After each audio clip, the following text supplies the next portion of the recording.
DJ Uzi,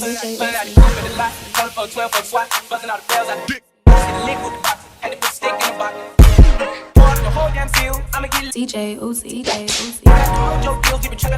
Uzi. Hey you guys, I'm back with another video for this week. Today I will be coming to you guys today with a video on just my Lsat journey.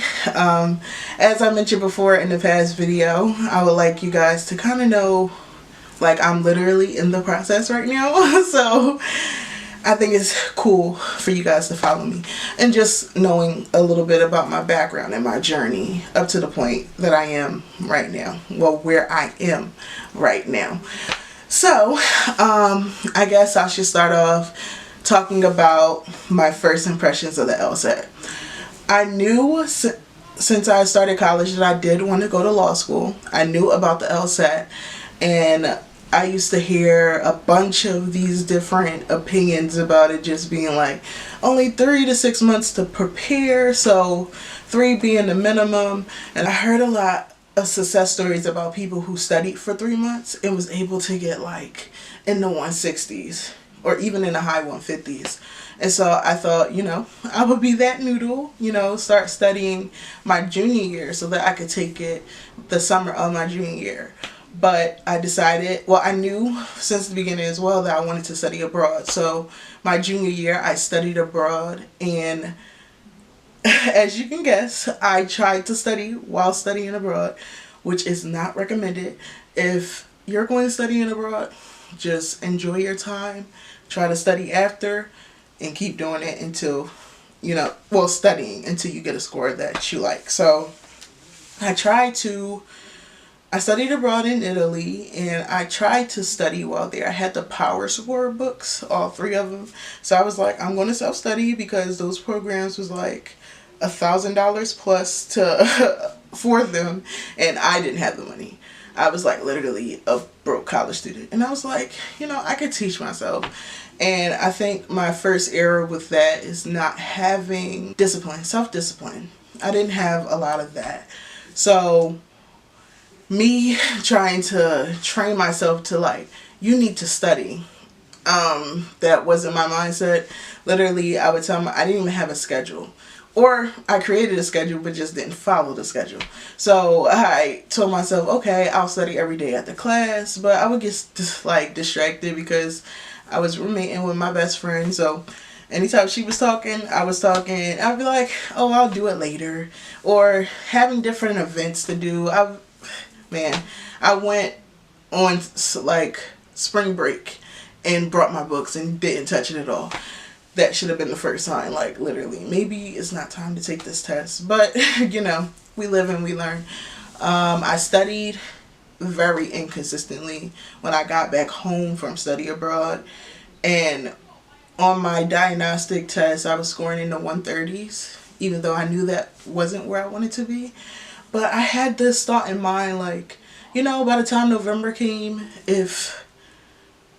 even if I was scoring still the certain amount on diagnostic tests, that I would still take the test because maybe some magical thing would happen and I would just magically get a 160, even though I was scoring in the 130s. It just didn't make sense. Oh, how naive thinking I was. But I took the test in November and I scored a 136 on my first test.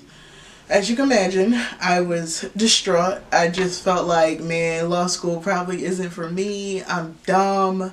How could I not pass this test? Like, how could I let it beat me? And then that wasn't the only low score I got. Like, I had got a low score in college on a paper or something like that. So I was just like, it was like double of just like, man, like just feeling like a failure. Like, if I don't pass this test, I'm not going to law school. And if I can't pass this test, then how am I going to make it in law school? Those type of thoughts. So I gave myself a year, and I graduated in May 2020. So a month after I graduated, I decided to start studying again, to take it for the second time, because I wanted to enter into school fall 2021, I believe. Yeah, fall 2021. So I paid for the prep program Blue course, and I signed up for like the live session. The live session only included like one class a week, and I would do it on Sundays, but that was like literally, I don't want to say the max, but kind of the max of what I was doing as far as studying. So I would have that Sunday class and think like, okay, well, this is enough. This is like, I'm studying, I'm learning new things, and I'm really engaging in the class, but I wasn't doing the things that I needed to do as far as drilling, taking sections, timing myself, seeing this material throughout the week versus just one day out of the week. And I kind of had this mindset like, oh, well, I'm in class and they're going to help me. Even though my diagnostic scores was not showing what I wanted. And I was just like, man, I don't know why this isn't happening. But obviously this is not happening if you're not putting your foot first, your full foot first, basically, to do it. So that literally was the, kind of what happened. After that, not after. Okay. When I took the Blue Course program, after taking it, I think it was only like 3 months for the live course. Probably 3 to 6 months, but I really feel like it was 3 months.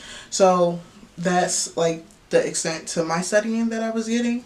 So I was doing just literally the bare minimum of what I needed in order to get a score that I wanted. So I think it's very important for me to mention that at the time I was working a full-time job plus overtime while trying to study. So this contributed to my studying being less than it should have been. I am currently still working full time, but I have learned a way to manage study time, work time, and a balance of life. So I thought that was like something important to mention, but we can get back to the video. That I took the test again November 2021. Would that be November? No, November 20. I took the test again November 2020. And for that test, I scored a 139. At that point, I really felt defeated once again because I was just like, I paid all this money for a program, but not really taking accountability for me not putting the extra steps that I needed into. Like, the program probably could have helped me because it's not all on the program's fault, but part of my fault as well, as far as like what I was doing in order to put my foot forward or to put my best effort. And at that point, I felt like I really did not want to go to law school. I was just like, I have a job right now, so I'm going to just stay with this or figure out a different plan as far as what did I want to do with my life, because I'm not going to let a test consistently demean me and tell me that I'm not good enough, that I don't need to do this. So you're right.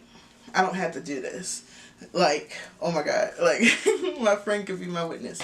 But I was just so over it. And I think I knew for sure that I wasn't going to hop back into studying just because of my mentality at that point. I was literally done. But I think it took some time to have some like self-reflection and to figure out really my why again. Why did I want to go to law school? And if my reason for wanting to go to law school was still that reason, I didn't want me not to go to law school simply because a test was stopping me. No. If I'm not going to go to law school, then I'm not going to go to law school because I don't have a passion for that anymore. That's not what I want to do with my life. And that literally was not what it was anymore.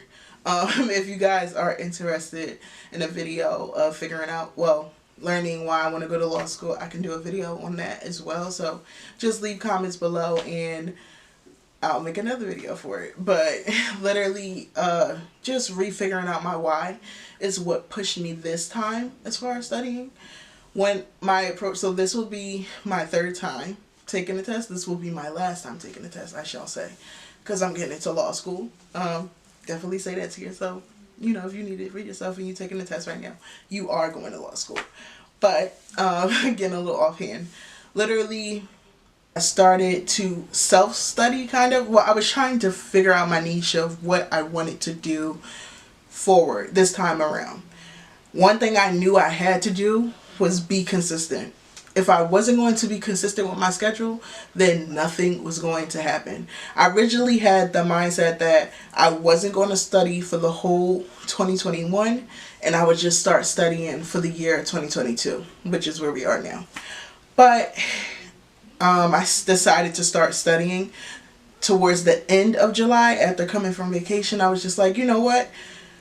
I'll give myself a year to study, to really try and to put all my effort forward, because I haven't put my effort forward before. So, you know, whatever I give out or whatever score I get, that's literally just what it's going to be.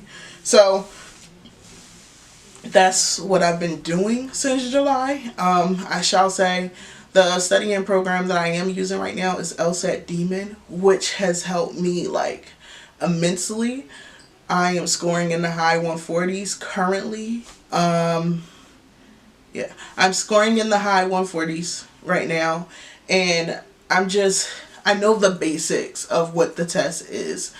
I'm drilling. I am doing sections. I'm taking tests every week or every other week now. Also, I found an amazing study partner from the program itself. So the program itself has been very, very helpful for me. Like, if you can find a study partner or find somebody who is going through it with you, maybe you guys can learn off of one another and do different things. So I think that has been like an immense help to this studying this time around.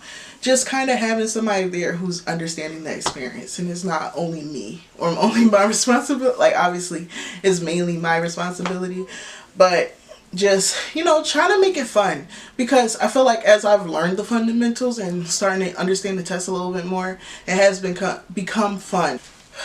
Sorry about that, you guys. My camera clicked off and I did not know. But to pick back up where I left off, yes, try to make the test fun. I know people who are probably really struggling with it, like I am. It's probably like, what do you mean make this test fun? This test is horrible. I agree wholeheartedly, but literally try to find something fun within it. Like when you're reviewing kind of the questions that you got incorrect, and just like, ooh, okay, I can see where they went with that. Or even when playing games probably used to be my lowest score, but I'm literally excelling at that section just because I'm learning how to literally play the game they call the Lsat. So yeah, that's what I would suggest. Okay, so I'm going to wrap this video up now. Thank you so much for listening to my Lsat journey. And if you guys, I have some great content that I'm thinking about making for this. So if you have any opinions on some things you would like to see, I can definitely take it into consideration. Just leave it in the comment box. And thanks again for coming to this video. Again, comment, like, subscribe, and I'll see you guys next week. DJ, OC.